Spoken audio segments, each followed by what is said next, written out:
Okie dokie. Let's talk about Shade of Xavius, the last boss of Darkheart Thicket.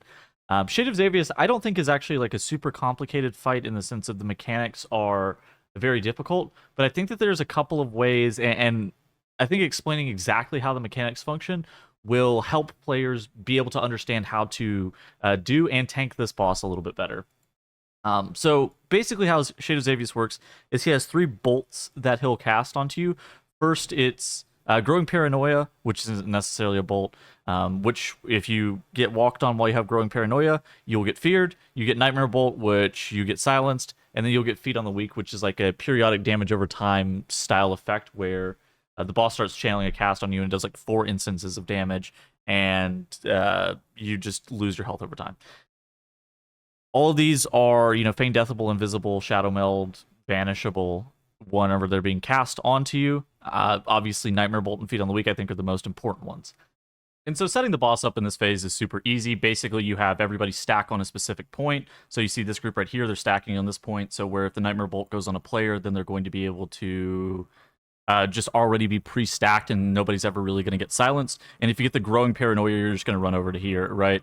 So, and this allows as well, if you have melee in your group, they're allowed to be able to continue to hit the boss because they're going to be on the other side. And then, so the melee clump is going to be on this side, and then the Growing Paranoia guy is going to be on this side of the boss. And so that allows you to permanently have uptime if you're melee.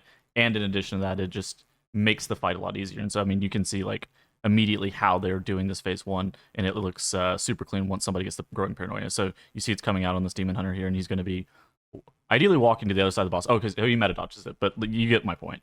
Then, once the boss reaches 50% HP, he does a massive AoE cast, which typically you end up popping, like, AoE cooldowns for, like Rally, you pop Darkness, you pop Barrier, that kind of stuff, to make sure that people are able to stay alive.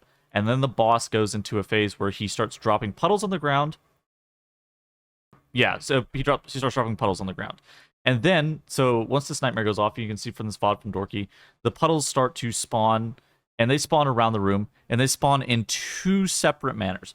First off, there are static spawns around the room where the puddles will spawn. So there are fixed locations where there are fixed locations around the room where the puddles can spawn. And if you just pan your camera around the room, you'll see some of them spawning out in the middle of nowhere, even though nobody's nearby. The second way that these puddles spawn is they spawn directly on top of players, which you can see on the group right here. This whole entire group from Dorky has one that spawns on top of him. And you need to move pretty quickly. If you don't like start moving almost immediately, you're going to get hit and die. And they will kill you like 100-0.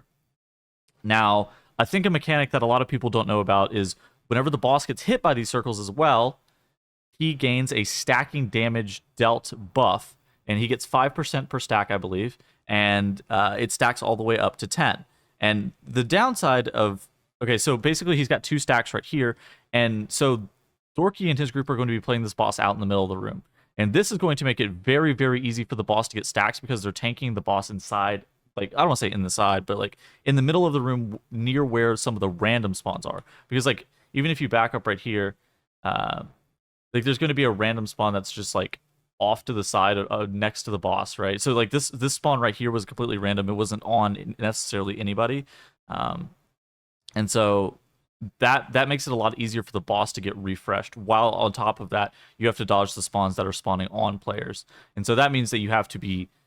First off, the boss has to not be in the middle of the hitbox of the circle, and you have to move the boss almost immediately, like you see Dorky doing right here, where the boss is casting Growing Paranoia and he's running, but he has to not be channeling Feed on the Weak. And so they had a 4-stack, which means that the boss is dealing 20% increased damage to the whole entire party, but they were able to get it reset. And so unless your tank is a Vengeance Demon Hunter and an Absolute Gamer, I would not recommend doing it like this. I think that there is a much easier and better way to be tanking this boss. And it's actually tanking him in the corner. So the random spawns, you can see one right here. There's like a random spawn right here. There was a random spawn right here. There are no random spawns in this corner where a lot of people actually start tanking the boss. And so what you can do with the Apocalyptic Nightmare is you can have your range DPS, depending on how many range you have, you can have them kind of stand, I don't want to say far from the boss, but a little bit further from the boss to not bait the ones that are onto players right on top of the boss, and then you'll never get a random spawn on the here. This basically allows you... So the melee DPS are going to completely stack up on the tank, assuming they don't have like a Growing Paranoia. They're just going to be stacked fully on the tank to get the Nightmare Bolt. And then on top of that, then the ranged are going to be kind of like, I don't want to say fanning out, but the ranged are going to be either moving in for Nightmare Bolt to stand on top of the tank, or they're going to be just kind of like standing further away to not bait the circles on top of players, or on top of the boss itself. That allows you to basically get free resets on what you will see going on for the fight. And so right here, you actually see us basically getting no spawns on top of the boss. We're getting kind of lucky where none of the spawns are spawning on our tank or our melee DPS on our Heavy Demon Hunter here. Instead, the spawns are only happening on top of like the range that are at range. And this has allowed us to get literally 0 spawns on top of the boss, whereas opposed to whenever you're watching Dorky, he is having to move the boss constantly. They're constantly getting stacks here. I will admit, we got pretty lucky the fact that we didn't get any spawns on top of the boss, but I think that there is a much easier and more consistent way whenever you don't have the random spawns that you need to move from on top of having the ones that are spawned by the players. Because if we get ones that are just spawned by the players on top of the boss is going to stack up, first off, slowly, and it's not going to stack up like pretty heavily. And so now we have 2 stacks, as you see on our frame here, but we might even passively just get a reset if we're kind of lucky here.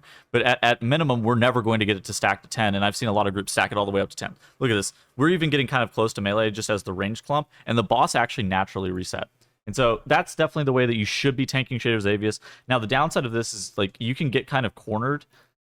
Say you have a spawn that's in a really bad spot. You need to make sure that you move almost immediately, and it can be a bit awkward with growing paranoia. Somebody might get feared if they're not like super aware of like where you need to be moving.